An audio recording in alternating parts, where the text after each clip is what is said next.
السلام علیکم ورحمۃ اللہ وبرکاتہ to all dear group members of pure discussion group. امید ہے کہ سب لوگ خیریت سے ہوں گے. اچھا، میں نے بہت سوچا ان سب ٹاپکس کے ریگارڈنگ، بہت گہری سے اور سنجیدگی سے غور کیا، اور میں جو نتیجہ نکال پا رہا ہوں وہ سب ڈیئر ممبرس کے سامنے رکھنا چاہتا ہوں. احمدیز لوگوں کے قریب آنے کے بعد اور احمدیت کو سمجھنے کے لیے جو تین نمایاں نام ہیں، اور وہ تینوں ہی اتفاق سے اللہ کے فضل و کرم سے ہمارے انڈیا کے ہیں. محترم برہان احمد ظفر صاحب ہیں، اور افضال صاحب ہیں، اور اعظم سیفی صاحب ہیں. اب تک تو میں نے یہی دیکھا ہے کہ جو بھی کوئی امپورٹنٹ ٹاپک آ جائے، امپورٹنٹ ڈیبیٹس آ جائیں، تو اس کے لیے اعظم سیفی صاحب ہی کو احمدی جماعت والے زیادہ تر نمبر 1 پہ رکھتے ہیں کہ بھائی یہ بات چیت کریں. چاہے وہ مجاہدین سے بات کرنے کا میٹر ہو، چاہے کیسا بھی ہو، تو اکثر و بیشتر ان کا نام دیا گیا ہے. جہاں تک ممبرس کی پسند کا میں نے تعلقات دیکھا ہے، محترم برہان احمد ظفر صاحب کو تو میں نے کرسچنز لوگوں سے ڈیبیٹ کرتے ہوئے دیکھا ہے، اور کامیاب ڈیبیٹ وہ کرتے ہیں. اور محترم افضال صاحب کا لب و لہجہ بھی لوگ بہت زیادہ پسند کرتے ہیں. اور یہ بھی ایک سچی بات ہے کہ جب کبھی ایڈمن شپ کی ذمہ داری دی گئی محترم افضال صاحب کو، تو سارے کے سارے ممبرس اس بات کے گواہ ہیں اور خوش ہوتے ہیں کہ محترم افضال صاحب بالکل نیوٹرلی چلتے ہیں ایز این ایڈمن. بہرحال سیکنڈ خلیفہ جی کا ٹاپک چلا. ایکچولی کیا ہے کہ خدا نخواستہ میں کسی کے لیے کوئی غلط الفاظ نہیں بولتا، ریسپیکٹ ہی دینا چاہتا ہوں. ان کا نام میرے منہ پہ زبان پہ چڑھتا ہی نہیں ہے، اور میں سمجھتا ہوں کہ نام غلط لینا تو بہت غلط بات ہو جائے گی.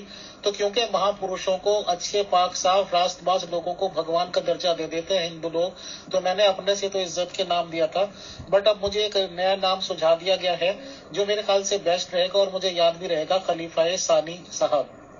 یہ ٹاپک بہت کچھ ہو چکا ہے، مخالفوں نے کتابیں لکھ رکھی ہیں، بھری پڑی ہیں. یہ بات صحیح ہے کہ جو الزام لگانے والے تھے وہ بھی اب خبروں کے نیچے ہیں یا چتائیں جلی ہوں گی، نہیں خبروں میں ہی ہوں گے کیونکہ وہ قادیانی لوگ تھے. خلیفہ ثانی صاحب بھی دنیا سے چلے گئے ہیں. ان لوگوں کے انجام خدا جانے اور وہ جانے، الزام لگانے والوں کا انجام خدا جانے اور وہ جانے. ہم جتنے ڈسکشن کر سکتے تھے کی ہیں. رہی بات اس کی کہ یہ ناک کا اور ناک کا بخار کا مسئلہ نہیں ہے.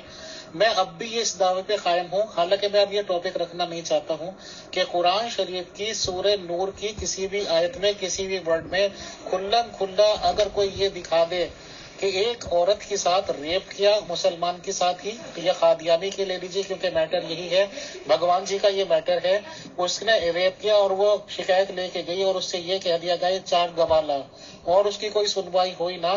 قرآن شریف میں اگر یہ سیدھا سیدھا لکھا ہوا ہے تو مجھے دکھا دیں.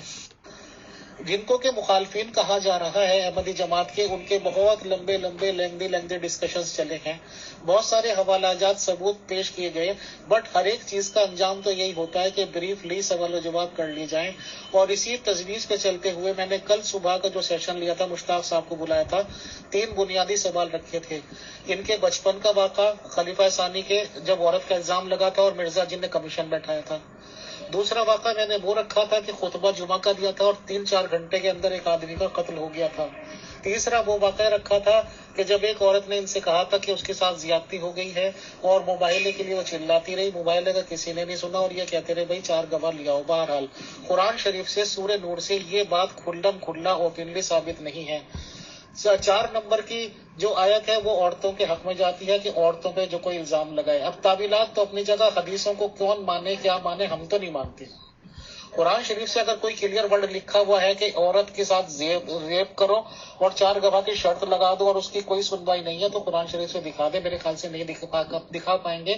بہرحال، اور جب یہ باتیں کھلم کھلا اوپنلی قرآن شریف سے ثابت نہیں ہو سکتی ہیں، اس قسم کی ڈھٹائی کی کہ ریپ کرو اور 4 گواہ مانگ لو، تو میرے خیال سے ان باتوں سے اب ہمیں آگے بڑھ جانا چاہیے. احمدی جماعت نظام کا موقف ہمارے سامنے آ گیا ہے، ان کی بنیاد ہمارے سامنے آ گئی ہے. لاہوری فرقے سے ڈسکشن سب ہم نے شروع کر دیے ہیں، اور ابھی ہمارے ساتھ جنبہ صاحب کا بھی معاملہ ہے، تو انشاءاللہ ان لوگوں سے ڈسکشن شروع کرتے ہیں اب. اور اس معاملے کو اب میرے خیال سے تو یہی ختم کرتے ہیں، کیونکہ پرسنل تعلقات، آپس کے تعلقات مقدم رہنے چاہیے، سلام دعا قائم رہنی چاہیے. 3 اس ٹائم امپورٹنٹ ممبر سامنے ہیں، اعظم سیفی صاحب ہیں، افضال صاحب ہیں، اور برہان احمد ظفر صاحب ہیں. تو ہم کیوں خواہ کسی کے چکر میں، نہ تو میں قادیانی ہوں، صاف سی بات ہے، نہ مرزا صاحب کو نبی مانتا ہوں، تو میں آپس کے تعلقات میں کیوں ایک بدمزگی سی پیدا کروں یا ایسی کوشش کروں کہ وہ آئے. تو میرے نزدیک نہیں ثابت ہوتا تو نہیں ثابت ہوتا، یا تو بات کو یہاں چھوڑ دیا جائے اور ان ٹاپکس کو یہ کہ یہ بند کر دیا جائے. اگلی ڈسکشن ہم شروع کرتے ہیں. شکریہ، جزاک اللہ. اور ایک بات یہ میں مینشن کرنی بھول گیا، کیونکہ پرسنل پہ بہت زیادہ میسیجز آتے ہیں، بہت زیادہ طرح کے معاملات ہوتے ہیں، اور ظاہر سی بات ہے کہ مجھے بہت سوچ سمجھ کر قدم اٹھانا پڑتا ہے.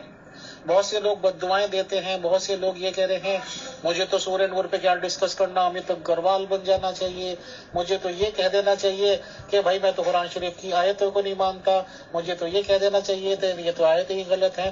تو میرے کوئی باولے کتے نے تو کاٹا نہیں. سورہ نور پہ اگر میں ڈسکس کرنے بیٹھا ہوں تو امیر فیصل کی حیثیت سے بیٹھا ہوں. قرآن شریف پہ جب بھی میں پڑھوں گا تو مسلمان کی حیثیت سے پڑھوں گا. تو مسلمان ہی کو تو یہ سوال پوچھنے تھے کہ قرآن شریف میں لکھا کہاں ہے کہ عورت اتنی بے بس ہے، عورت اتنی لاچار ہے.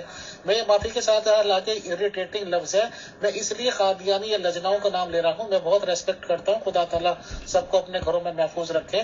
مجھے خود ندامت ہوتی ہے ایسی باتیں کہتے ہوئے، کیونکہ میری جانکاری میں یہی بات ہے کہ وہ بھی قادیانی عورتیں تھیں یا مرزا صاحب کی فالوور بن گئی تھی جن پہ یہ پہلا حملہ ہوا تھا، یا یہ کہ چلو عورتوں نے کیا ہوگا، ہمیں اس میں بھی کوئی دقت نہیں. وہ سب عورتیں لجنائی کی زمرے میں آتی ہیں جن لوگوں نے اس طرح کے الزام لگائے تھے. تو بہرحال میں پھر اگر یہ کہتا ہوں تو پھر وہ غصے کی بات ہو سکتی ہے کہ لجنائی اتنی بے بس ہے کہ ان کا ریپ کرو اور 4 گواہ مانگ لو. بہرحال میں چاہتا ہوں کہ اب یہ ٹاپک ہی بند ہو جائے خلیفہ ثانی صاحب کا. آگے کی ہم علمی گفتگو انشاءاللہ شروع کریں گے سب لوگوں کے کوآپریشن کے ساتھ. کسی بھی فریق کو، کسی بھی لوگوں کو، کسی کو بھی میرے کسی بھی الفاظ سے کوئی ٹھیس پہنچی ہو، دکھ پہنچا ہو، تو میں بھرے پورے گروپ میں خدا کو گواہ بنا کر معافی مانگتا ہوں. میرا مقصد کسی کا دل دکھانا نہیں تھا. شکریہ.